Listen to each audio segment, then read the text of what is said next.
a week ago, the New York Times published a poll of Tea Party participants across the country. We do not spend a lot of time talking about polls on this show, especially polls of social movements that don't have formal membership and are pretty loosely defined. But there was one thing written up in that poll that has stuck with me that I can't really get out of my head. This is from the end of the New York Times synopsis of their findings. Nearly 3/4 of those who favor smaller government said they would prefer it even if it meant spending on domestic programs would be cut. But in follow-up interviews, I cannot get this out of my head. Tea Party supporters said they did not want to cut Medicare or Social Security, the biggest domestic programs, suggesting instead a focus on, quote, waste. That's a conundrum, isn't it? Asked Jodine White, age 62, of Rockland, California. I don't know what to say. Maybe I don't want smaller government. I guess I want smaller government and my Social Security. She added, I didn't look at it from the perspective of losing things I need. I think I've changed my mind. Right there on the spot, talking to the New York Times pollster. It's sort of perfect, isn't it? Whatever you think about the Tea Party protests and their tactics, now they get their message across. This right here has been one of the persistent centrist and liberal critiques of the Tea Party movement and this whole Obama-era anti-government uprising on the right. That sort of blatant, clear-as-day contradiction. Get your government hands off my Medicare. Get the government out of my life. Don't touch my Social Security. These are not apocryphal stories. I mean, made up by liberals, right? This lady really is wearing a taxpayer revolt T-shirt while holding a sign that reads, "Don't touch my Medicare." She's not a staffer on the show. We did not make her up. This guy really did direct people to throw bricks through the windows of Democratic Party offices to protest there being too much government while he is living on Social Security disability payments, which you might know are from the government. It's a contradiction that's present even in the way these folks choose to articulate their protest against the government. For example, the march on the National Mall in Washington, D.C., which even while it's being used as a staging ground for anti-government protesters, is a government-funded national park.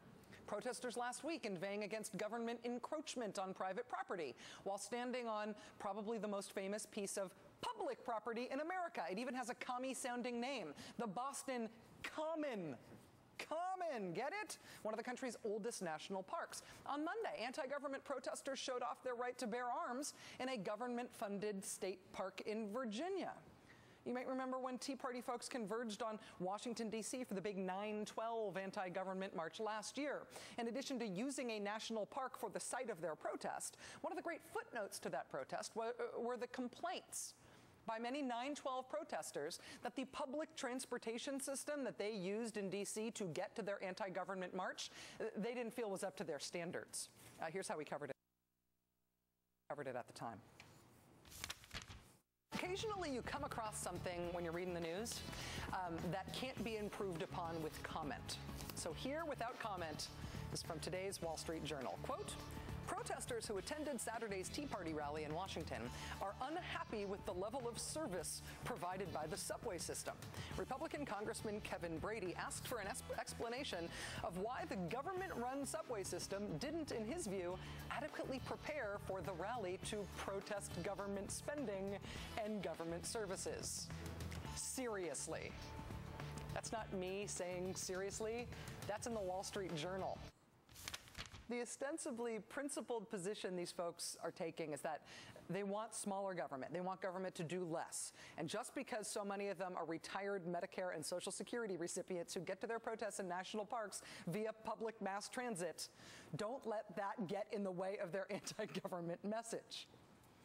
When you are shown to demonstrably not believe something you say you believe, that's hypocrisy. And reasonably speaking, it should undermine your claim that you're acting on principle. You can't say you hate government-run health care, for example, and then profess your love for Medicare. It is one or the other, or you don't make any sense. In the case of the Tea Partiers, though, mainstream media coverage has been willing to almost assume that they're making sense, even in the face of evidence to the contrary. Because the idea of being in favor of smaller government, the idea that government is inherently wasteful and incompetent and should be shrunk, because that idea has shifted from a conservative movement talking point 30 years ago to centrist Beltway common wisdom today, sometimes we don't even recognize the hypocrisy when it's right in our face. The conservative movement won the framing fight. It doesn't sound crazy anymore to rail against the federal government while standing in a national park, until you really think about it. I mean, imagine anyone protesting in favor of government. Imagine for a minute if people were actually out there protesting for government not to go away and shrink, but to be better, to stay the same size, or maybe even to do more. Imagine if people were protesting against cuts to government that were going to hurt their quality of life.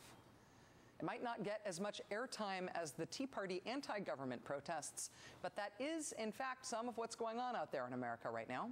If you were in Atlanta, Georgia today, you might have seen big mass transit buses and trains marked with giant red X's across them.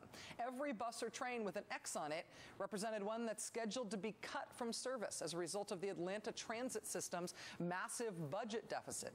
The X's were drawn on by transit employees. In Cleveland, Ohio yesterday, hundreds of people jammed into a crowded school board meeting to protest that city's decision to lay off more than 500 teachers in order to make up a $53 million deficit. That decision is going to result in a 40-to-1 student-to-teacher ratio in Cleveland classrooms. When does money precede education of our children? In Springfield, Illinois today, thousands of people marched on the state capitol to argue, get this, to argue in favor of a tax increase in Illinois, in favor of a tax increase in Illinois so that cities in Illinois do not see the same type of teacher layoffs and mass transit cuts that places like Cleveland and Atlanta are already experiencing and already protesting. At the Save Our State march today in Illinois, people reportedly chanted to their lawmakers in unison, "Show some guts. Show some guts." Similar protests have taken place in the past few weeks in places including Burbank, California, and Greenville, South Carolina. These are Americans who are arguing that what the government provides is important and they don't want it to be taken away.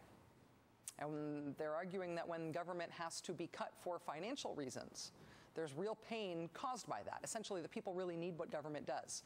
It's sort of the Tea Party, the anti-Tea Party, the anti Party. It's probably never going to catch on, even if the protests do. It doesn't necessarily fit the national media narrative that everybody hates the government now, but this is happening. It's a real thing, and it should be reported on too.